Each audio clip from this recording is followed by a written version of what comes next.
और जब विदाई का नाम राम ने सुना और राम से कहा कि तुम जाओ अपने सासू माँ के पास, सुनैना जी के पास, और कह दो कि हमें विदा करें। तो सरल स्वभाव से हमारे भगवान राम जी माता सुनैना के पास पहुंचकर कहा, माँ अब हमें विदा कर दो। और विदाई का शब्द जब माता सुनैना ने सुना तो मन में विचार किया कि जब कोई अपनी एक बेटी को विदा करता है तो कितना कष्ट होता है हमारे आंगन से। तो आज 4 बेटियां विदा होती हैं। लेकिन ध्यान रखना, कन्या को पालना कोई बच्चों का खेल नहीं होता है। बड़े ही अमीर दिल के लोग होते हैं, उन्हें विधाता कन्या देते हैं। कन्या सबके नसीब में नहीं होती। दान तुम कितने भी कर लो, लेकिन जब तक कन्यादान नहीं होगा तब तक दानों में तुम शिरोमणि नहीं कहला सकते हो।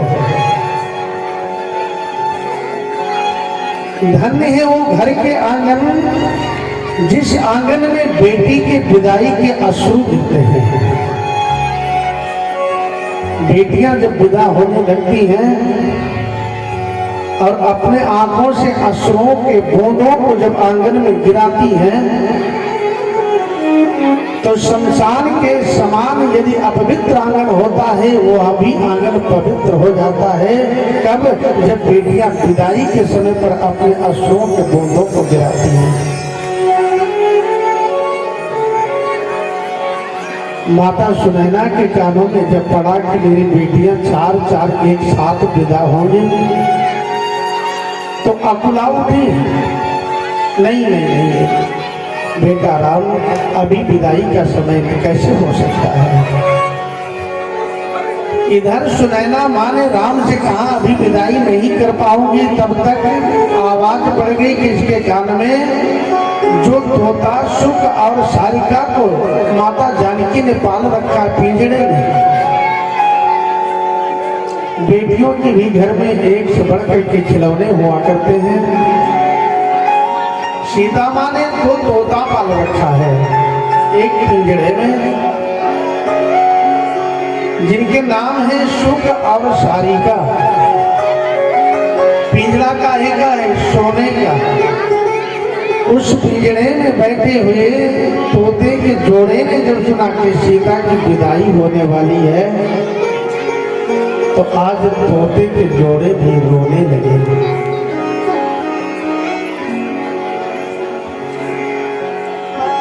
महाराज जनक को भी बुलाया गया महल में। महाराज जनक ने जब सुना कि मेरी बेटी सीता विदा हो जाएगी तो बहुत कष्ट हुआ है। क्योंकि बेटियों का एक स्वभाव होता है कि वृद्ध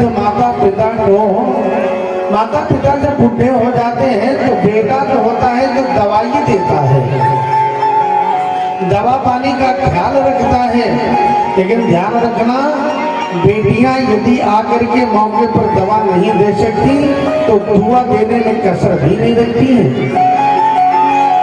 बेटा यदि दवा है तो बेटियां भी दुआ है।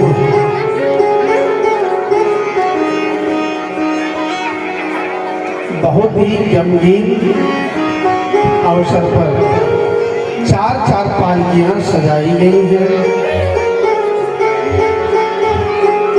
भगवान राम माता सीता को गंडबंधन के साथ जब खींच करके घर से बाहर लाए हैं,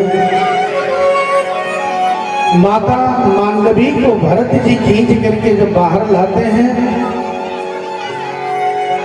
माता और मिला को लक्ष्मण जी खींच करके लाए, श्रुत कीर्ति माँ को शत्रुघ्न जी खींच करके लाए। आज 4 बेटियों को जब एक साथ विदाई के समय पर महाराज जनक ने देखा तो फूट करके रोने लगे और रोते रोते महाराज दशरथ के चरणों में महाराज जनक गिर पड़े।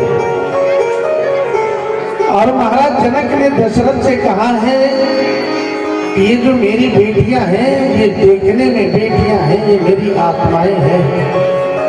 ये तुम बेटियां मुझे लेकर के नहीं जा रहे, मेरी आत्मा को लेकर के जा रहे हो।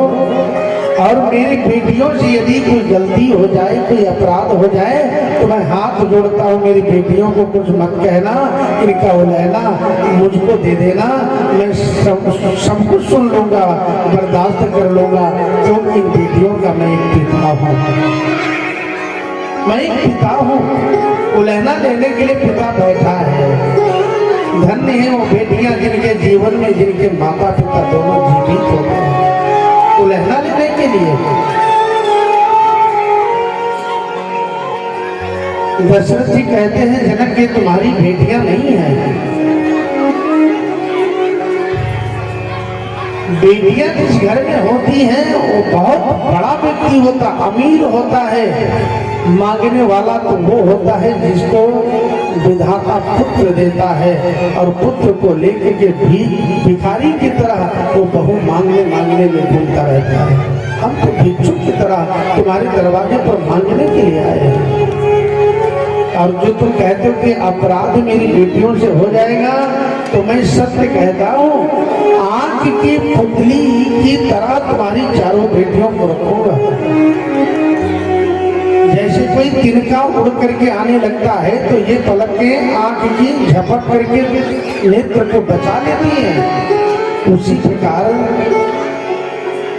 आंख की पुतली की तरह चारों बेटियों को मैं रखूंगा।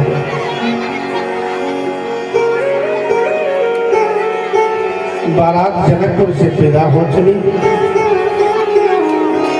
बीच बीच बरबासुकर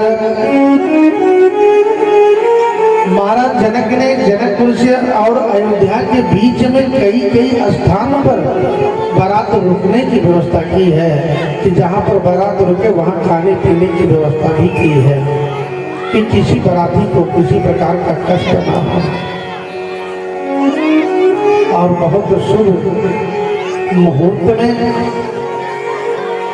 और बहुत शुभ घड़ी नक्षत्र वार तिथि में आज 4 बहुएं अयोध्या में आई हैं।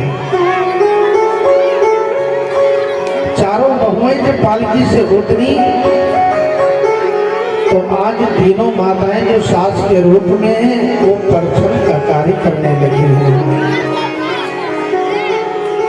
महाराज जनक कहते हैं, कौशल्या ये जनक की बेटियां हैं, मैंने भी कुछ वादा किया है, इसलिए इनको बड़ी सावधानी से रखना। नेक न्यौछावर भी होने लगा है। सुमित्रा ने अपना नेक दे दिया। कैकेयी ने दशरथ से कहा कि जो कनक भवन है ना, ये बहुओं को मुख देखने में मैं कनक भवन दे दूंगी। कौशल्या के पास जब कुछ नहीं था, तो सीता माँ ने कहा, आप मेरी सास हैं, आप मुझे क्या दे रही हैं? कौशल्या माँ ने राम का हाथ पकड़